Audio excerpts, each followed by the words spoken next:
It might be a month away from officially launching at a special event in Japan, just days before it makes its inaugural public appearance at the Frankfurt Motor Show.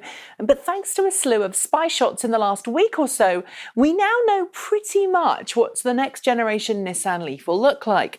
Sleeker, less nerdy, and far more mainstream than its bug-eyed predecessor.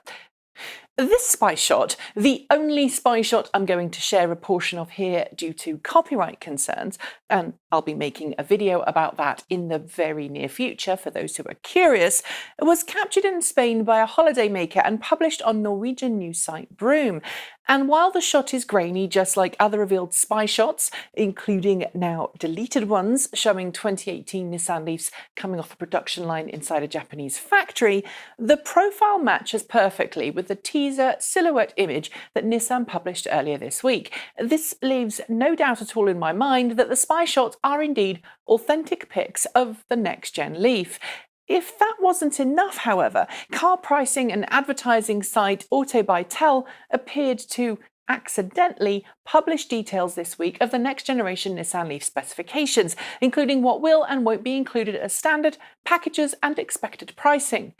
Given what we're discussing here is leaked information that may or may not be accurate, I should of course warn you that the rest of today's video assumes what AutoBuyTell had on its site is correct. It may not be.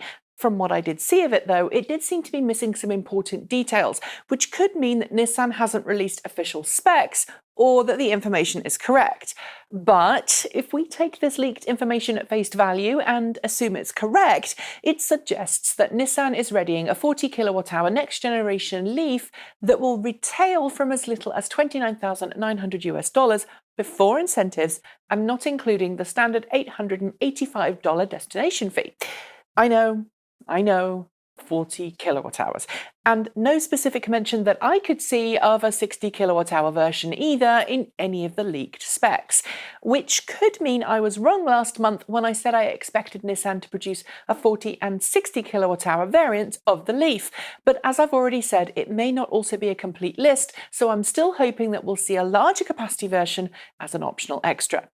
Motor power, according to these leaked specs, is rated at 110 kilowatts, a 30 kilowatt improvement on the original Leaf, which should give us a more energetic 0 to 60 time compared with the original Leaf, despite the new model weighing 33 pounds more than the outgoing Nissan Leaf SL. That said, with only a 110 kilowatt motor, the new Leaf will likely also be slower than the Chevrolet Bolt EV and Tesla Model 3. Sadly, I'm guessing here though, as neither range nor performance figures were part of the AutoBuyTell leak.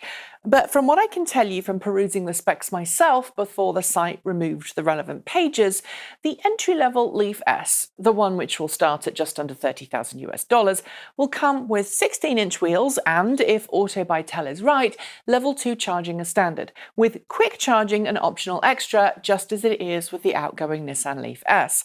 The Nissan Leaf SV, which AutoBuyTell says will retail from $32,490, comes with quick charging as standard and adds some other premium options commensurate with the current Leaf SV. 17-inch alloys and the like, while the 36-200 Leaf SL comes with all the bells and whistles, including a nicely appointed leather interior, including 6-way electrically adjustable driver's seat. As for the fabled ProPilot semi-autonomous driver assistance package, well, that's $900 extra apparently, and comes as part of Nissan's higher-end tech package. And while some people have noted from spy shots that the new Nissan Leaf seems to be a little bigger than the outgoing Leaf, these leaked specs, if they're authentic, suggests that the new Leaf is pretty much the same as the outgoing model, with only a tenth of an inch, a few millimeters or so, for things like height, width and interior space difference. I have to admit, however, that given what I've seen of this new Leaf, it does appear to have a little more rear overhang than the current model, even if the two cars have the same wheelbase, which they do. And to finish, I'm going to tackle those who will inevitably comment below that Nissan is dropping the ball and not making a Model 3 or Bolt EV competitor. First, we don't know the specs for sure, and second, if these specs are true, it suggests that Nissan isn't trying to go after Bolt or Model 3 for a very good reason. It wants to turn its petrol car owners into EV owners, and given most people's bladders aren't bigger than 3 hours of driving on the road, and the next-gen Leaf is rumoured to have a faster onboard charging than its predecessor, I think Nissan's undercutting of the Bolt EV and Model 3 in terms of price could give it a competitive advantage in the affordable car segment, despite having a shorter overall range. Well, that's it. Thanks for joining me, and see you next time.